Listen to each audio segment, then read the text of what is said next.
महाकारुणिक तथागत बुद्ध कहते हैं, परे च न विजानन्ति मयमेत्थाय मामसे ये च तथा विजानन्ति ततो सम्मन्ति मेतका।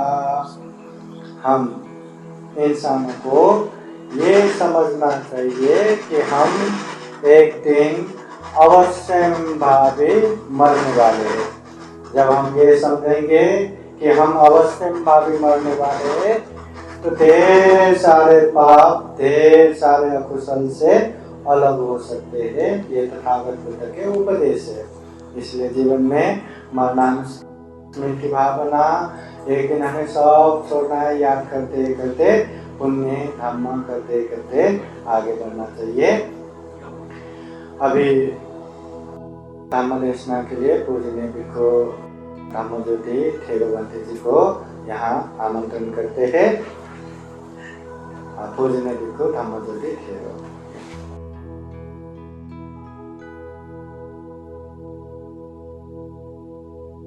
आज पूजनीय भिक्खु संघ यहाँ उपस्थित हुए हैं।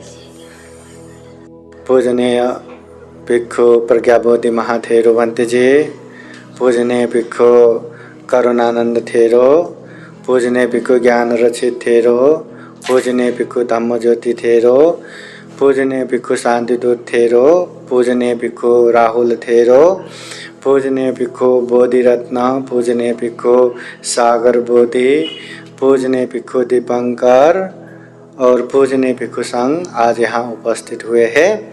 ये हमारा बहुत बड़ा सौभाग्य है, पवित्र दिन है। इसलिए श्रद्धावान उपासक उपासिकाएं, और ज़्यादा प्रवचन होने वाला नहीं है, तो इसलिए आराम से शांति से बैठिए। 3 बार साधु साधु बोलिए। साधु साधु साधु।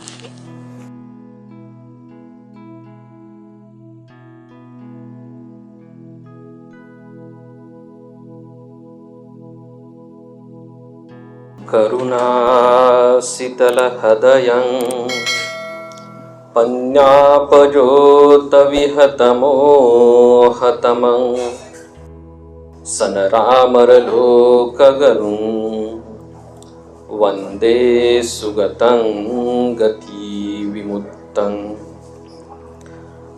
विश्ववंदनीय विश्वशांतिदूत महामानव तथागत भगवान बुद्ध, तथागतांचा सद्धम्म आणि पावन पवित्रचा भिक्खू संघ या 3 अनमोल अशा त्रिरत्नांना प्रथमतः अभिवादन। परमपूज्य बोधिसत्व डॉक्टर बाबासाहेब आंबेडकरांच्या धम्मक्रांतीमध्ये संपूर्ण जीवन समर्पित करून आजच्या या मंगलमय प्रसंगी पूजनीय भदंत डॉक्टर इंदवंसजी महास्थवीर यांच्या वाढदिवसाच्या निमित्ताने या धम्मदेशनेसाठी उपस्थित पूजनीय भदंत ज्ञानरक्षितजी, पूजनीय भदंत यस प्रज्ञाबोधीजी महास्थवीर, पूजनीय भदंत शांतिदूतजी भिक्खू संघाला अभिवादन। आज आपण या ठिकाणी बंतेंच्या वाढदिवसाच्या निमित्ताने या ठिकाणी धम्मश्रवण करीत आहात। आपल्यासाठी फार मोठी पुण्याची बाब आहे। आपण बंतेच्या सान्निध्यामध्ये नेहमी असता धम्मश्रवण करत असतात। तथागत भगवान बुद्धांनी महामंगलसूत्राचा उपदेश करताना सांगितलेले कालेन धम्मसवनं एतं मंगलमुत्तमं, त्यानंतर कालेन धम्म साकच्छा एतं मंगलमुत्तमं। तथागत भगवान बुद्धांनी जे 38 प्रकारचे मंगल सांगितलेले आहेत, ज्याचं आचरण केलं असता आपल्या जीवनामध्ये नेहमीच आपली प्रगती होत राहते। आपल्या जीवनामध्ये सर्व गोष्टी हे सर्व प्रकारे सुखमय, सुखपूर्वक चांगल्या प्रकारे घडत असतात। तर त्यामध्ये तथागत बुद्ध म्हणतात, जेव्हा जेव्हा आपल्याला योग्य वेळ येते तर त्यावेळी आपण धम्म साकच्छा केली पाहिजे, धम्मावरती चर्चा केली पाहिजे, धम्मचर्चा केली पाहिजे। आपण नेहमी धम्मचर्चा करत असतात आणि धम्म श्रवणही करत असतात। तर हे दोन्हीही आपल्या जीवनामध्ये एक उत्तम असं मंगल साधणारे काम आहे। कारण आपण आपल्या जीवनामध्ये आपलं काहीतरी पुण्यकर्म असेल की आपल्याला हा मानवी जीवन प्राप्त झालेला आहे. कारण तथागतांच्या सद्धम्माचं श्रवण करणं आणि ते धारण करणं आणि मार्गफल प्राप्ती होणं हे काही एवढं सोपं काम नाही. आत्ताच भंतेंनी पूजनीय भदंत शांतिदूतजी यांनी आपल्या सर्वांना सांगितलेलं आहे, तथागत भगवान बुद्धांच्या कालावधीमध्ये कोट्यावधी लोक होती, परंतु त्यांना संबोधी प्राप्त झाल्याच्या नंतर, बुद्धत्व प्राप्त झाल्याच्या नंतर सर्वात प्रथम मी धम्माचा उपदेश कुणाला करावा हे बघितल्याच्या नंतर त्यांनी पंचवर्गीय भिक्खूंची निवड केली होती. आलार कालाम उदम रामपूत यांच्या निधनानंतर त्यांना वाटले की आपल्या धम्माचं पहिल्यांदा उपदेश त्यांना करावं. त्यांनाच करण्यामागे इतरांना कुणाला करता आला नसता का? तर त्यामागेही त्यांचे पुण्यकर्म होते. कारण प्रत्येकच गोष्टी हे मनुष्याच्या जीवनामध्ये कर्मावरती आधारित असतात. तथागतांच्याही कालावधीमध्ये कोट्यावधी लोक होते. त्यांना जिथे बुद्धत्व प्राप्त झालेले होतं त्या बुद्धगयेमध्ये सुद्धा लोक होती. परंतु सर्वात महत्त्वाचं म्हणजे सर्वप्रथम बुद्ध धम्माचं श्रवण करणं हे फार मोठ्या पुण्यवंतांचं, ज्यांनी तशा प्रकारचं सर्वप्रथम पुण्यबल किंवा तशा प्रकारच्या इच्छा व्यक्त केलेल्या असतात, वेगवेगळ्या प्रसंगी कुशल कर्म करून त्यांनाच प्राप्त होते. तथागत भगवान बुद्धांच्या धम्माचं सर्वप्रथम उपदेश हा पंचवर्गीय भिक्षूंनाच मिळाला, कारण त्यांच्याकडे तेवढं मोठं पुण्यकर्म आहे. मी ज्या ठिकाणी श्रीलंकेमध्ये होतो तर त्या ठिकाणी एक सुंदर अशी एक गाणं आहे, संसारामधून बुधून काय म्हणतो, बुधू हा मुदुरून अपित दकिन्याते बनत आहन्याते एक आले. भगवान बुद्धांच्या काळामध्ये सुद्धा आम्ही आमच्या काही पुण्यकर्मामुळे त्या कालावधीमध्येही जन्मास आलो असेल, त्यांचे धम्मदेशनाही ऐकली असेल, परंतु आमचं कुठंतरी पुण्यकर्म कमी असेल, त्यामुळेच आम्ही या भवचक्रामध्ये भटकत आहे, असं त्या ठिकाणी एक गाथा आहे, एक गाणं आहे. कारण प्रत्येकच गोष्ट ही आपल्या कर्मावरती आधारित असते आणि आपल्या पुण्यबलावरती. आपलं जसं कर्म असतं, कर्माचा विपाक असतं, आपलं पुण्यकर्म असतं, तशा पद्धतीने आपल्या जीवनामध्ये जीवनाची वाटचाल चालू असते. आपलं फार मोठं पुण्यकर्म काहीतरी असेल, पुब्बेच कथ पुण्यता, मनुष्याच्या जीवनामध्ये कुठलीही गोष्ट ही सहजासहजी किंवा विनाकारण अशी कुठलीच प्राप्त होत नाही. आपणही या ठिकाणी आलात, काहीतरी तुम्ही पुण्यकर्म केलेलं असेल की आपल्याला मानवी जीवन प्राप्त झालेलं आहे. तथागत बुद्धांनी तसं सांगितलेलं आहे, मनुष्याचा जन्म ग्रहण करणं हे फार मोठं दुर्लभ आणि कठीण गोष्ट आहे, ते आपण प्राप्त केलेली आहे. त्याच्यानंतर सद्धम्माचं श्रवण करणं हे त्यापेक्षाही अधिक दुर्मिळ आणि कठीण गोष्ट आहे, तर तीही आपण आता प्राप्त करत आहात. म्हणजेच आपल्यामध्ये ते पुण्यकर्म होतं, आपण मानवी जीवनामध्ये जन्मग्रहण केलेला आहे, सद्धम्माचं श्रवण करत आहे आणि आता आपल्याला कधीपर्यंत या भवचक्रामध्ये राहायचं आहे.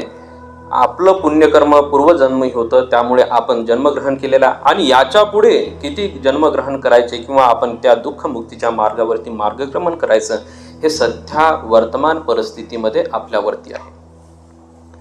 कारण प्रत्येकच गोष्टीचा कर्माचा विपाक म्हणून आपल्या जीवनामध्ये प्रत्येक गोष्टी घडत असतात.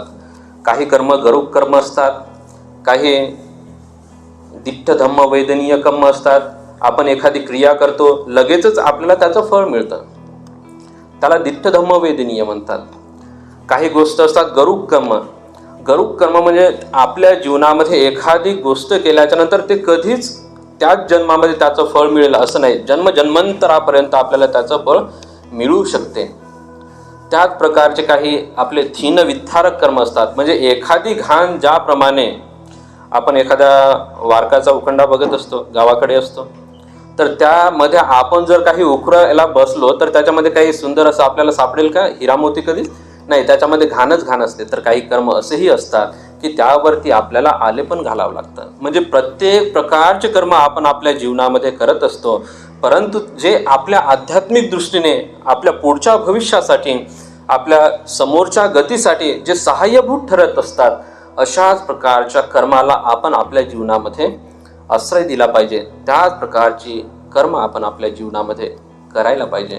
म्हणून तथागत बुद्ध आपल्या या धम्मामध्ये कर्माला अतिशय महत्त्वाचं स्थान देतात. तथागत बुद्ध म्हणतात, कम्म योनी कम्म बंधू कम्म पटी सरणो यंग कम्मं करिष्यामि ति कल्याणं. म्हणजे आपल्या जीवनामध्ये कर्म हेच आपले बंधू आहेत, कर्म हेच आपले ज्ञाती आहेत. ज्या प्रकारचं आपण कर्म करत असतो त्याच प्रकारचं कर्म आपल्याला भरूनही द्यावं लागत असतं. म्हणून प्रत्येक क्षणी आपण आपल्या चित्ताची परिशुद्ध अवस्था निर्माण करून आपण प्रत्येक क्षणाप्रती क्षणाला जागृत असायला पाहिजे. आपण आपल्या चित्तामध्ये काय उत्पन्न होते आणि काय नष्ट होते याचंही आपण नेहमी सूक्ष्म पद्धतीने निरीक्षण करायला पाहिजे. जेव्हा आपण धम्ममार्गामध्ये येत असतो तर तेव्हा आपल्याला ह्या गोष्टी हळूहळू कळू लागतात. आपण आता नव्याने धम्म धारण करत आहेत. डॉक्टर बाबासाहेब आंबेडकरांच्या धम्मक्रांतीमुळे आज आपल्याला धम्माची माहिती झालेली आहे. आणि यामध्ये असताना आपण या 60 वर्षाच्या कालखंडामध्ये, 65 वर्षाच्या कालखंडामध्ये बरंच या धम्म मार्गावरती अधिष्ठित होण्याचं कार्य करत आहोत. म्हणून आपण आपल्या कर्माला परिशुद्ध ठेवा. आपली कर्म जेवढी चांगली असेल, आपलं चित्त जेवढं परिशुद्ध असेल, तेवढं मनुष्याच्या जीवनामध्ये सुख प्राप्त होते आणि तेवढं आपण या आर्य मार्गावरती प्रतिष्ठित होऊ लागत असतो. म्हणजेच आर्य मार्गाच्या जवळ, मार्गफलप्राप्तीच्या जवळ जाऊ लागत असतो. म्हणून प्रत्येक क्षणी आपण आपल्या जीवनामध्ये सुखद प्रकारचं, चांगल्या प्रकारचं व्यवहार करायला पाहिजे. तथागत बुद्ध म्हणतात, आपण जसं सिटीमध्ये राहत असतो, शहरामध्ये राहतो, एखाद्या चौकावरती आपण जर उभं राहिलं तर आपल्याला त्या ठिकाणची सर्व वाहतूक बघायला मिळेल. एखाद्या चौकात उभं राहिल्याच्या नंतर चारही दिशांनी वाहतूक येते. एका साईडने येते, दुसऱ्या साईडला जाते. चारही दिशेने वाहनं येतात जातात. तसंच आपल्या चित्ताचं सुद्धा आहे. जसं रस्त्यावरती वाहणाऱ्या वाहनांची वर्दळ असते, तशाच प्रकारे आपल्या चित्तामध्ये सुद्धा विचारांची वर्दळ सुरू असते.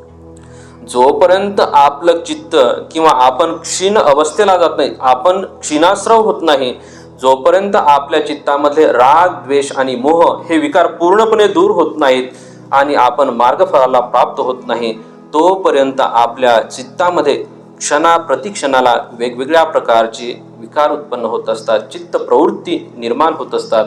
आणि त्या चित्त प्रवृत्तीला जागणं किंवा सजगपणे बघणं हे आपल्याला आपल्या स्वतःच्या चित्तावरती जेव्हा आपण संयम ठेवत असतो तेव्हा ह्या गोष्टी कळायला लागतात. म्हणून आपल्या चित्तावरती आपला अंकुश असलं म्हणजे आपल्या समोरच्या ज्या काही अधोगतीच्या पायऱ्या असतात ते हळूहळू कमी होत असतात. आपण प्रत्येकच दिवशी पंचशिलाचं आचरण करत असतो. तथागत बुद्ध म्हणतात, शीलेनं सुगती यंती. जो कोणी मनुष्य शिलाचं आचरण करत असतो, आपल्या जीवनामध्ये, दैनंदिन जीवनामध्ये कदापिही आपल्याकडून शिलाचं उल्लंघन करत नाही, तो व्यक्ती सुगतीला जातो. बुद्ध धम्म संघ या 3 रत्नांना जो शरणस्थान मानत असतो तो व्यक्ती सुगतीला जात असतो. म्हणजे सुगती किंवा दुर्गती आपण बघितलंय साहित्यामध्ये. जर आपण बघितलं, भंतींनी त्यांच्या पूजनीय भदंत ज्ञानरक्षीजींनी त्यांच्या प्रवचनामध्ये सांगितलेलं आहे, देवता लोकांचं आयुष्य आणि मनुष्य लोकीचं आयुष्य हे फार मोठं अंतर असते. तथागत बुद्ध म्हणतात की प्रत्येकाला देवता गतीला जाता येते. देवता गती जाण्यासाठी तशा प्रकारच्या सद्गुणांची आपल्यामध्ये वाढ करायला पाहिजे. आपण वेगवेगळ्या प्रसंगी गाथेमधूनही श्रवण करत असतो. दानं ददंतु सत्थायं शीलं रक्षन्तु सर्वदा भावना भीरता भवन्तु गच्छन्तु देवतागता. म्हणजे तथागत भगवान बुद्धांनी जो देवतागतीत जाण्यासाठी मार्ग सांगितलेला आहे, तर ते 3 प्रकारच्या लक्षणांचं, 3 प्रकारच्या सद्गुणांचं आपण आपल्या जीवनामध्ये आचरण केलं तर निश्चितच प्रत्येकच मनुष्याला आपल्या जीवनामध्ये, या जीवनामध्ये सुगतीला जाता येतं. तर त्यामध्ये तथागत बुद्ध म्हणतात, देवतागतीत जाण्यासाठी पहिला जो सद्गुण आहे, जे लक्षण आहे आपल्याला आपल्या जीवनामध्ये आचरण करायचं आहे, तो म्हणजे दान देणं म्हणजे श्रद्धायुक्त चित्ताने दान देणं. आपल्या चित्तामध्ये जेव्हा जेव्हा आपण भिक्खू संघाला दान देत असतो तर त्या दान वस्तूबद्दल आपल्या चित्तामध्ये कुठल्याही प्रकारची परतफेडीची अपेक्षा नसते किंवा भिक्खूंनी आपल्याला द्यावं असं कधीच नाही. आता त्या दिवशी तुम्ही सर्व परिवारांनी नवीन तुमच्या घरामध्ये 2-2 गाड्या आपण घेतलेल्या आहेत. त्या आनंदाच्या क्षणामध्ये भिक्खू संघाला निमंत्रित केलं. भिक्खू संघाला निमंत्रित करून बनतेंना यथायोग्यपणे भोजनदान दिलेलं आहे, वेगवेगळ्या प्रकारचं दान दिलेलं आहे. तर त्या दान देताना तुमच्या चित्ताची अवस्था एकदम चांगली होती, परिशुद्ध होती आणि ते कर्म केल्याच्या नंतर तुमच्या चित्तामध्ये तशा प्रकारची प्रसन्न भावना निर्माण झालेली असेल. तथागत बुद्ध त्या चित्तामध्ये निर्माण झालेल्या प्रसन्नतेला पुण्यकर्म म्हणत असतात. म्हणजेच आपण जेव्हा एखादं कार्य करत असतो आपल्या काया वाचा आणि मनाने आणि त्यामधून आपल्या चित्तामध्ये प्रमुदित अवस्था निर्माण होणं हे तुमचं पुण्यकर्म आहे. आणि जेव्हा आपण दान देत असतो तर त्या दान देत असताना त्या दान वस्तूबद्दल आपल्या चित्तामध्ये कुठल्याही प्रकारची तीळ मात्र शंका कुशंका नसते किंवा आपल्याला त्याचा मोबदला प्राप्त होईल अशी भावना नसते.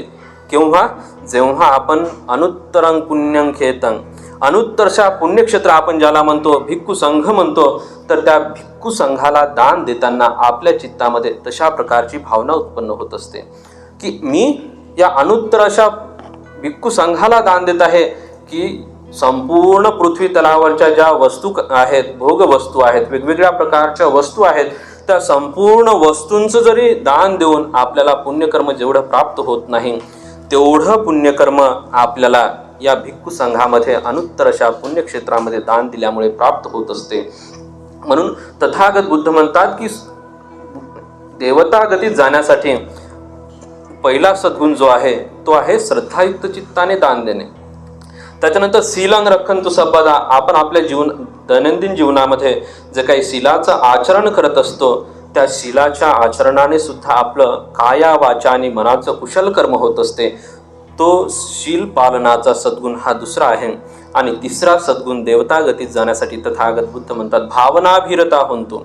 म्हणजे आपलं जे चित्त आहे ते परिशुद्ध करणं, आपल्या चित्तामध्ये कुठल्याही प्रकारचा राग द्वेष आणि मोह अशा प्रकारचे वाईट अकुशल प्रवृत्तीचे चित्त निर्माण न होऊन आपल्या चित्तामधून नेहमी करुणा मैत्री इतरांबद्दल चांगल्या प्रकारची भावना अशा प्रकारे जेव्हा आपण व्यक्त करत असतो आणि आचरण करत असतो तर या 3 पुण्यकर्माच्या बलाने आपण देवता गतीस जात असतो. मग देवता गतीस गेल्याच्या नंतर तिथल्या त्या योनीमध्ये त्या विश्वामध्ये वेगवेगळ्या प्रकारचं आपल्याला आयुष्य प्राप्त होते. तेवढं आयुष्य हे गृहस्थ जीवनामध्ये किंवा या पृथ्वी तलावरच्या कुणालाही प्राप्त होत नाही. तेवढं पुण्यकर्म आपल्याला प्राप्त होत असते आणि त्या देवतांपेक्षाही जास्त पुण्यकर्म किंवा एखादा व्यक्ती देवता गतीस गेला तर तिथे तथागतांचा सद्धमाचा आचरण करून तिथेच त्याला निर्वाण प्राप्त होता येत नाही.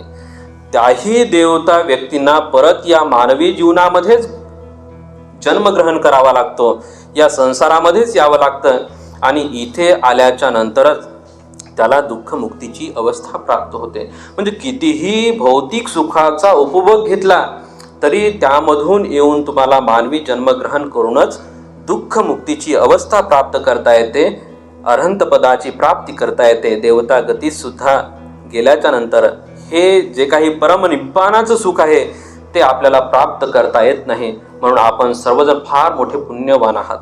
आपण नेहमी सद्धमाचं श्रवण करत असतात, काया वाचा आणि मनाने कुशल कर्म करत असतात.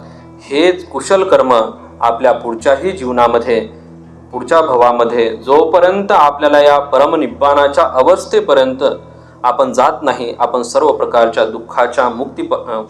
दुःखातून मुक्त होत नाही, तोपर्यंत हे पुण्यकर्म आपल्या जीवनामध्ये कामी पडत आणि आपल्या सर्वांनाच आपल्या भावी जीवनामध्ये चांगल्या प्रकारचं आयुष्य वर्ण सुख बल प्रज्ञा प्राप्त हो. एवढीच या ठिकाणी पूजनीय भदंत डॉक्टर इंदवंसजी महास्थवीर यांच्या या वाढदिवसाच्या निमित्ताने व्यक्त करतो.